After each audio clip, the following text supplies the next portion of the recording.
नमस्कार दोस्तों, एक नई टेम्पल ब्लॉग में आपका स्वागत है। मैं हूं अभी कोरबा जिले के एकमात्र बालाजी मंदिर में और ये देखिए, ये द्रविड़ शैली में निर्मित एक मंदिर है। यहाँ मेरे पीछे आपको जिसका द्वार दिख रहा होगा, इसे गोपुरम के नाम से जाना जाता है। दोस्तों चलिए इसी मंदिर के अंदर आज प्रवेश करते हैं और दर्शन करते हैं जितना हो सके। वैसे अंदर चलचित्र लेना या फोटोग्राफी करना अलाउ नहीं है, ये भी मैं आपको बता देता हूँ। दोस्तों उत्तर भारत के मंदिरों की तुलना में एक भव्य गेट होता है दक्षिण भारत के मंदिरों में, ये देख लीजिए, और इसे गोपुरम के नाम से जाना जाता है। इसमें भी बहुत सारी चित्रकारी होती है। आगे प्रवेश करते हैं दोस्तों अंदर। दोस्तों गोपुरम में शंख, चक्र और तिलक का भी विशेष महत्व है और ये बालाजी मंदिर, भगवान वेंकटेश मंदिर का ये परिसर है। दोस्तों यहाँ एक हनुमान जी की प्रतिमा है दोस्तों इस मंदिर में, और यह भी द्रविड़ शैली में निर्मित एक मंदिर है। ऊपर देखिए, आपको शिखर में बहुत सारे मूर्तियां दिखाई देगी। शिखर में भगवान राम, लक्ष्मण और माता सीता दिखाई देंगी।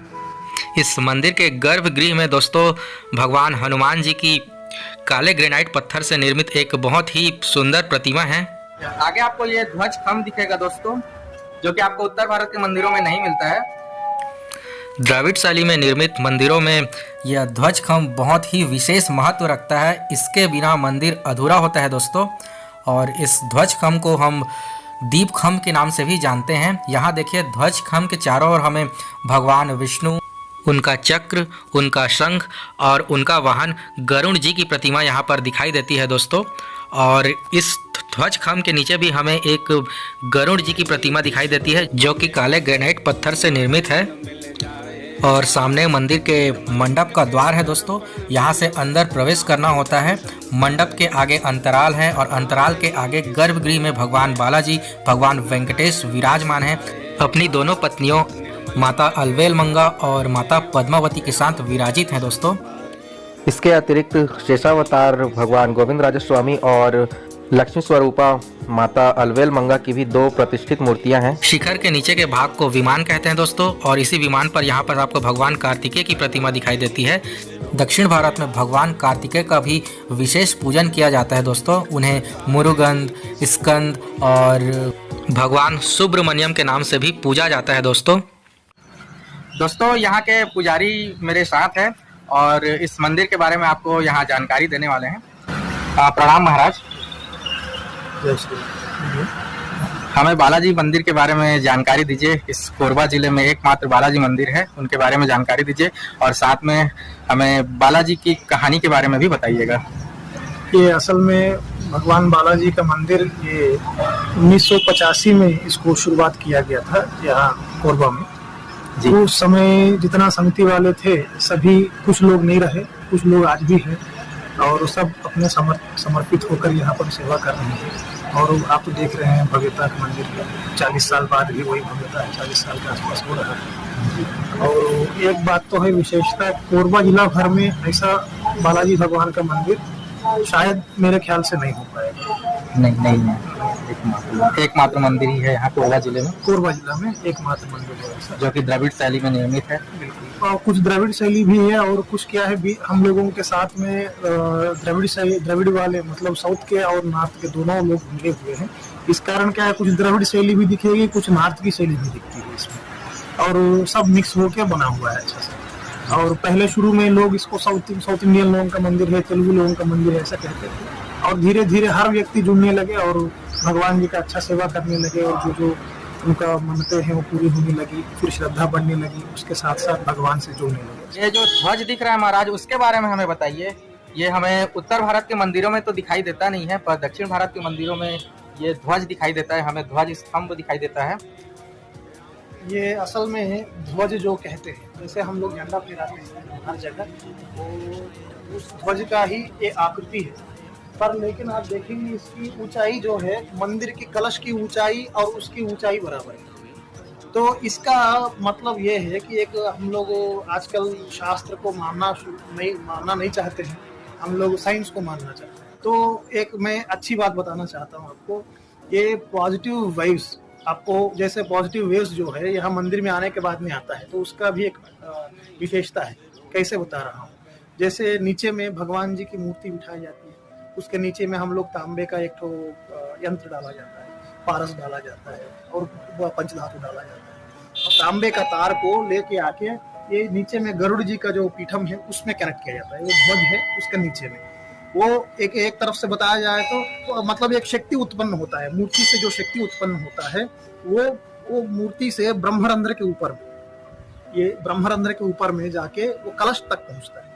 वो कलश और ये ध्वज, ये दोनों की इक्वलिटी होने के कारण जो है इस बीच में तरंगे पास होते रहते हैं। इस कारण यहाँ के आसपास की जो वातावरण है वो पूरा शांत रहता है।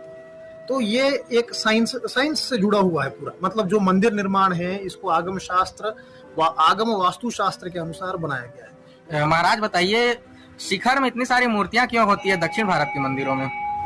नहीं, इसमें ये है कि भगवान बालाजी हैं बीच में और उसके बाद में अष्टदिक्पालक बोलते हैं जो 8 दिशाओं का पालन करते हैं।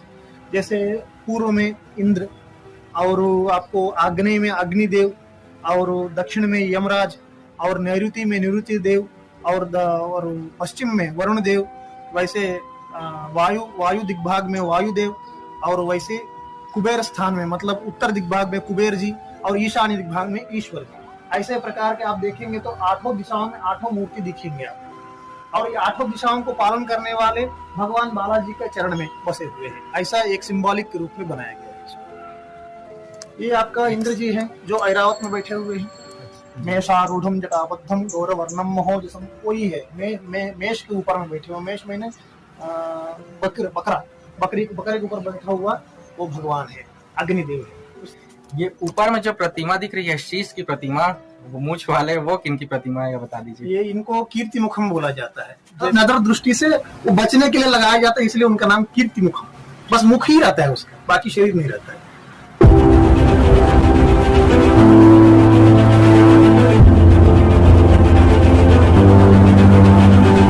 छोटा सा लक्ष्मी जी का मंदिर बना हुआ है बालाजी भगवान के बगल में। जैसे अलवेल मंगापुरम, तिरुपति जाते हैं हम लोग, अलवेल मंगापुरम करके मंगा देवी का मतलब लक्ष्मी जी का स्वरूप है, जो उनका दर्शन करने जाते हैं। तो हम लोग सोचे हैं कि बालाजी भगवान के साथ में यहाँ पर लक्ष्मी जी का भी मंदिर बने। ऐसा समिति वाले ने बना, उस समय जो थे वो लोग सोचे थे, तो लक्ष्मी जी का मंदिर बना है। यहाँ पर सरस्वती माता की प्रतिमा है, ये सरस्वती मैया है। इस तरफ गौरी माता की प्रतिमा है, लक्ष्मी सरस्वती गौरी। और ये हयग्रीव जी जो ऊपर में बैठे हुए हैं, विद्या के दाता। पश्चिम दिग्भाग में वरुण देव है जो आपको मगरमच्छ के साथ में बैठे हुए हैं।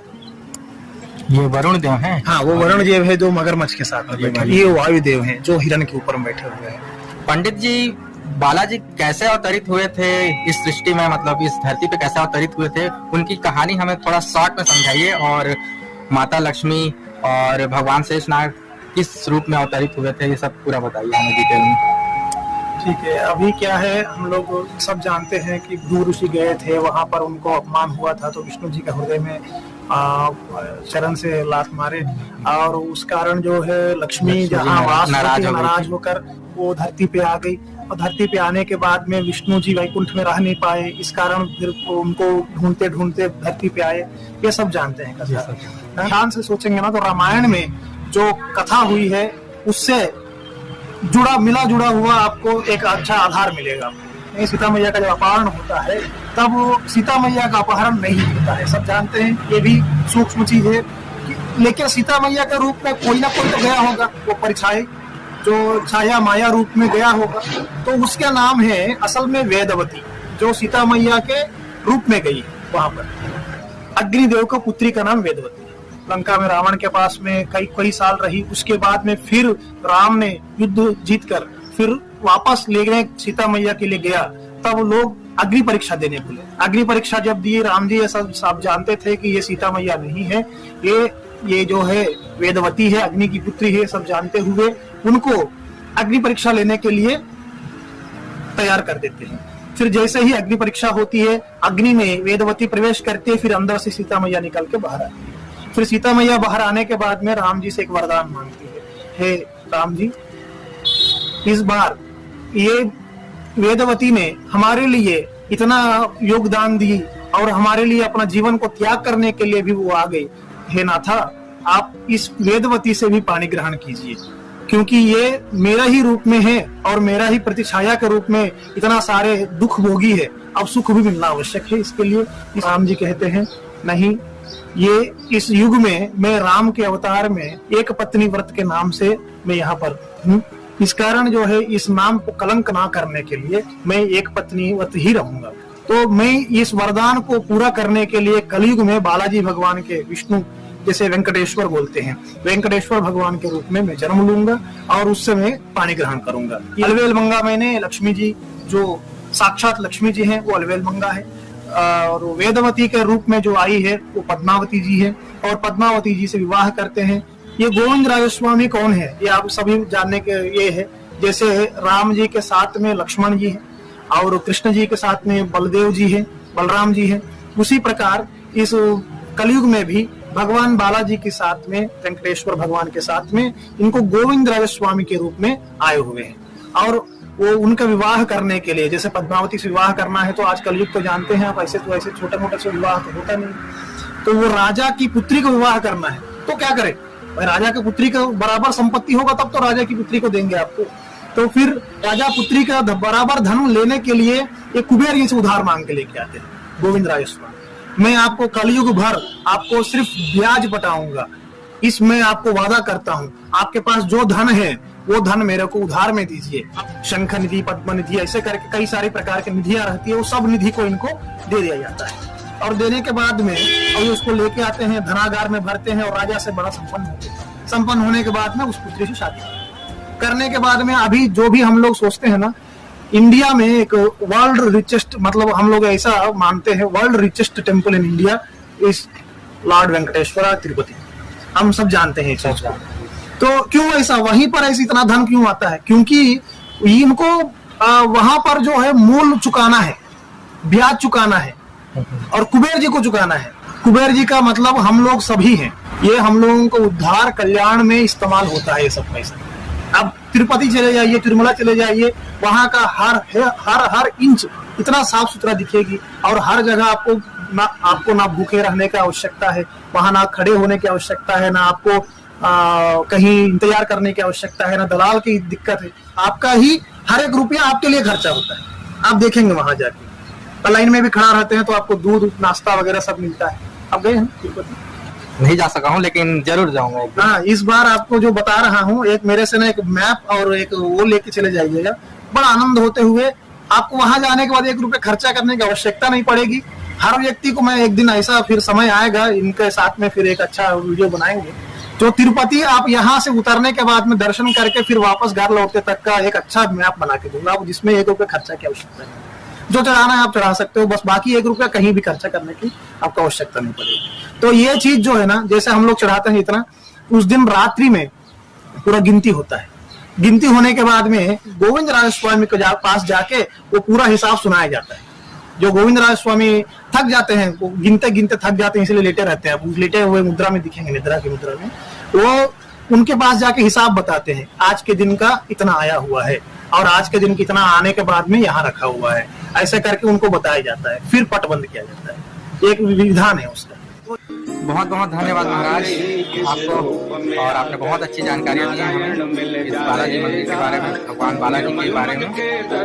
आपका दिन शुभ हो। और चलिए वीडियो को यहीं पर विराम देते हैं।